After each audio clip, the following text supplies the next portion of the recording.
Okay तो finally आज के इस वीडियो में हम बात करने वाले हैं ग्राफिक्स प्रोसेसिंग यूनिट यानी कि जीपीयूज के बारे में। तो हम बिल्कुल लो एंड से लेके मिड रेंज से लेके थोड़े से हाई एंड जीपीयूज की भी आज हम बात करेंगे। आपका जितना बजट है, आपकी जितनी रिक्वायरमेंट है, आपका जो पर्पस है, आप जो भी चीज करने वाले हो अपने कंप्यूटर के साथ, उसके हिसाब से इस वीडियो को देख के आप जीपीयू का सिलेक्शन कर सकते हो। तो अगर आपको एनवीडिया का जीपीयू परचेज करना है 11-12 की रेंज में, तो वो ये जीपीयू है 1650। ये जीपीयू बहुत बढ़िया है, 4 GB की वीरैम के साथ आता है। परफॉर्मेंस इसका डिसेंट है। लेकिन अगर आप मेरी माने और आपको एनवीडिया साइड नहीं जाना है, तो ये जो जीपीयू है इंटेल का आर्क A380 6 GB वीरैम के साथ आता है और बहुत ही बढ़िया जीपीयू है। अभी ये आपको 11,500 में मिल जाएगा। ठीक है, ये ज्यादा better value for money provide करता है क्योंकि 6 GB के वीरैम के साथ आता है, तो 1.5 गुना ज्यादा वीरैम भी है। प्लस में जीपीयू की बात करूं तो इसका जो जीपीयू है वो 1650 को आराम से बीट कर देता है। तो अगर आपको गेमिंग के लिए परचेज करना है या वीडियो एडिटिंग के लिए भी परचेज करना है, ये जीपीयू 11-12 हजार की प्राइस रेंज में बहुत ही बढ़िया है। अगर आपका बजट अलाउ करता है, आपको ज्यादा पावरफुल जीपीयू चाहिए प्लस ज्यादा वीरैम भी चाहिए, तो फिर मैं आपको जो जीपीयू रेकमेंड करूंगा वो ये जीपीयू है AMD का RX 6600। 8 GB की वीरैम के साथ आता है और अपनी प्राइस के हिसाब से बहुत ही बढ़िया परफॉर्म करता है। ठीक है, तो अगर आप एक डिसेंट क्वालिटी का या मिड रेंज कैटेगरी का गेमिंग सिस्टम भी डिजाइन कर रहे हो तो आप इस जीपीयू के साथ जा सकते हो। लेकिन अगर आपका बजट 20-21 हजार के आसपास है और आपको गेमिंग प्रोडक्टिविटी दोनों के लिए कोई जीपीयू चाहिए और RX 6600 से ज्यादा पावरफुल जीपीयू चाहिए, तो फिर आपको इंटेल के आर्क A750 के साथ जाना चाहिए। 8 GB की वीरैम के साथ आता है और RX 6600, 6600 XT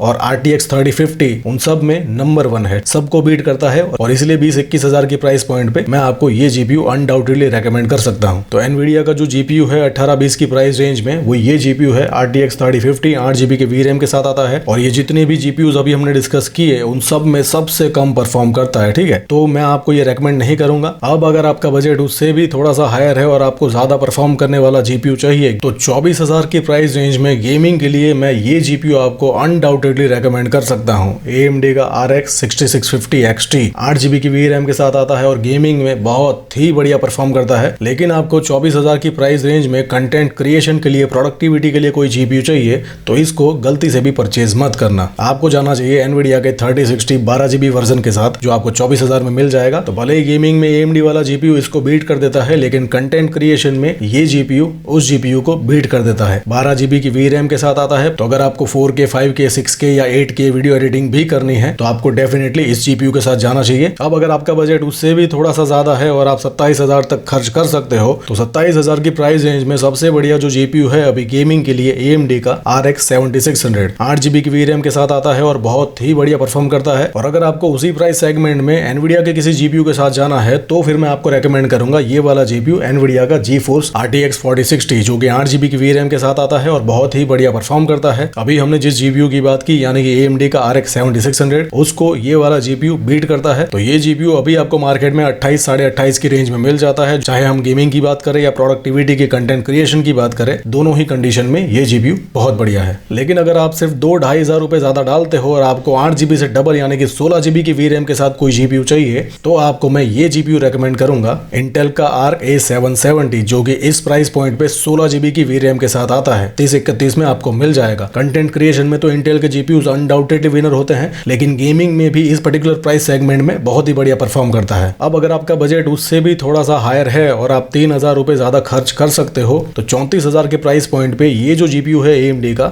RX 6750 XT 12 GB की वीरैम के साथ आता है। अगर मैं गेमिंग की बात करूं तो 34,000 की प्राइस रेंज में इससे बढ़िया जीपीयू अभी मार्केट में कोई भी नहीं है। लेकिन कंटेंट क्रिएशन के लिए ये जीपीयू मैं आपको रेकमेंड नहीं कर सकता। अब उसके बाद का जो जीपीयू है एनवीडिया का 4060 Ti, ये मुझे पर्सनली इतना पसंद नहीं है क्योंकि ये पहले तो 38,000 के प्राइस रेंज में आता है, जो कि मुझे ऑब्वियसली ज्यादा लगता है। प्लस 38,000 रुपए देने के बाद भी आपको वीरैम मिलती है सिर्फ 8 GB की। अब इस प्राइस सेगमेंट में जहां पे हमें 12 GB और 16 GB की भी वीरैम मिल जाती है, वहां पे इतने ज्यादा पैसे दे के हम 8 GB की ही वीरैम क्यों ले। और इसी 8 GB की वीरैम को कंपनसेट करने के लिए एनवीडिया ने 4060 Ti का 16 GB वाला वर्जन भी लॉन्च किया था, जो कि उससे भी बकवास है। वो 8 GB वाला वर्जन तो आपको 38 के आसपास मिल जाएगा, लेकिन ये 16 GB वाला वर्जन आपको 45 से 46 के बीच में मिलता है। तो इन दोनों से ही बेटर तो ये वाला जीपीयू है AMD का 6750 XT, जो कि परफॉर्मेंस वाइज एनवीडिया के 3060 Ti को, 3070 को, 4060 को, 4060 Ti 8 GB वर्जन और 4060 Ti 16 GB वर्जन, इन सब को ये जीपीयू बीट कर देता है 34,000 की प्राइस रेंज में। अब उसके बाद का जो बड़ा जीपीयू है वो है ये वाला जीपीयू AMD का RX 7700 XT 12 GB वर्जन है। अभी ये इंडिया में 43-44 के आसपास मिलता है, जो कि मेरे हिसाब से थोड़े से ज्यादा है। अगर ये 38 से 40 की रेंज में मिल जाता है या फ्यूचर में इसकी प्राइस ड्रॉप होती है तो अंडर 40,000 ये जीपीयू बहुत बढ़िया है। तो चाहे आपको गेमिंग करनी है या प्रोडक्टिविटी भी करनी है, दोनों ही कंडीशन में बहुत बढ़िया रहेगा। सो आई होप कि फाइनली अब आपको समझ में आ गया होगा कि आपको कौन सा जीपीयू लेना है, कौन सा जीपीयू नहीं लेना है, किस प्राइस पॉइंट पे कौन से जीपीयू को लेना है। आपको गेमिंग करनी है तो कौन सा जीपीयू लेना है, आपको प्रोडक्टिविटी करनी है तो कौन सा जीपीयू लेना है। लेकिन फिर भी कुछ नहीं समझ में आया है, कुछ इश्यू है तो पूछिए, I will definitely answer you. Thank you so much.